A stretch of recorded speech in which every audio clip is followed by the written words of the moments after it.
ನೋಡಿ, ನಾನು ಇವತ್ತು ಅಭ್ಯರ್ಥಿ ಇಲ್ಲ ಅಂತೇಳಿ ನಾನು ಕ್ಷೇತ್ರದಲ್ಲಿ ಓಡಾಡೋದು ನಿಲ್ಲಿಸಿಲ್ಲ.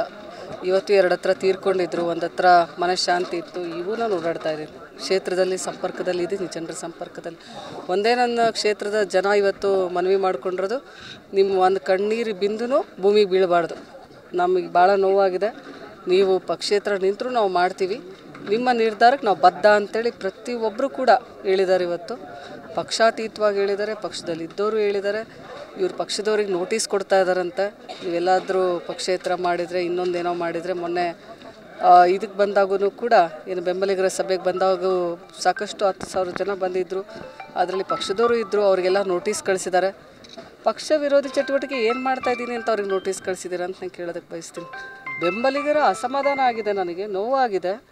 ಅದನ್ನು ಹಂಚ್ಕೊಳೋದಕ್ಕೆ, ನಿಮ್ಮೆಲ್ಲ ಅನಿಸಿಕೆಗಳನ್ನು ಕೇಳೋದಕ್ಕೆ ನಾನು ಸಭೆಯನ್ನು ಕರೆದಿದ್ದೆ. ಪಕ್ಷದ ವಿರುದ್ಧ ಅವ್ರು ಬಂದೂ ಇಲ್ಲ. ನಾವೇನಲ್ಲಿ BJP ಪಕ್ಷ ಮಾಡ್ತಾಯಿಲ್ಲ, ಇನ್ಯಾವುದೋ ಪಕ್ಷ ಪ್ರಚಾರ ಮಾಡ್ತಾ ಇರಲಿಲ್ಲ. ಅಲ್ಲಿ ನೊಂದವರ ನನಗೆ ನೋವಾಗಿದೆ. ನಮ್ಮನ್ನ ಬೆಂಬಲಿಗರು, ಹಿತೈಷಿಗಳು ಪಕ್ಷ. ನಿಮ್ಮ ಉಬ್ಬಿದ ರಕ್ತನಾಳಗಳ ಸಮಸ್ಯೆಗೆ ಎವಿಸ್ ಆಸ್ಪತ್ರೆಯಲ್ಲಿ ಕೇವಲ 30 ನಿಮಿಷದ ಲೇಸರ್ ಚಿಕಿತ್ಸೆಯೊಂದಿಗೆ ಮುಕ್ತಿ ಹೊಂದಬಹುದು. ಹೆಚ್ಚಿನ ವಿವರಗಳಿಗಾಗಿ ಸಂಪರ್ಕಿಸಿ 8088837300. ಪಕ್ಷದ ಕಾರ್ಯಕರ್ತರು ಅಂತಲೇ ಹೇಳಿದ್ವಿ ನಾವು, ಕಾಂಗ್ರೆಸ್ ಪಕ್ಷದ ಕಾರ್ಯಕರ್ತರ ಸಭೆ ಅಂತೇಳಿ. ಅಲ್ಲಿ ಬಂದಂಥವ್ರು ನಮ್ಮ ಪಕ್ಷದವ್ರು ಇದ್ದರು. ಅವ್ರಿಗೆ ನೋಟಿಸ್ ಕೊಡುವಂಥ ಅಗತ್ಯ ಇರಲಿಲ್ಲ. ಜಿಲ್ಲೆಯಲ್ಲಿ ದಬ್ಬಾಳಿಕೆ ನಡೀತಾ ಇದೆ, ಸಮಾಜದವರಿಗೆ ಧಮಕಿ ಹಾಕೋದು.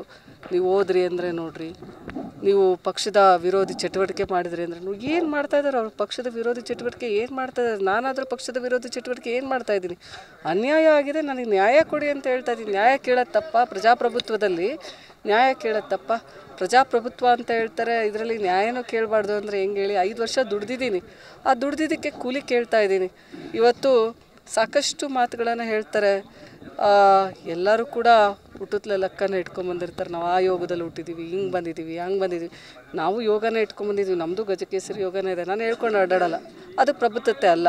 ನಾವು ಏನು ಕೆಲಸ ಮಾಡ್ತೀವಿ, ನಮ್ಮ ಜಿಲ್ಲೆಗೆ ಏನಾಗಬೇಕಾಗಿದೆ, ಜನರಿಗೆ ಕಷ್ಟಗಳು ಏನು, ಪ್ರತಿಯೊಂದು ಗ್ರಾಮದಲ್ಲಿರುವಂಥ ಸಮಸ್ಯೆಗಳೇನು, ಇದನ್ನು ನಾವು ಲೋಕಸಭಾ ಚುನಾವಣೆಯಲ್ಲಿ ನಾವು ಹೇಳಬೇಕಾದಂಥ ವಿಷಯ.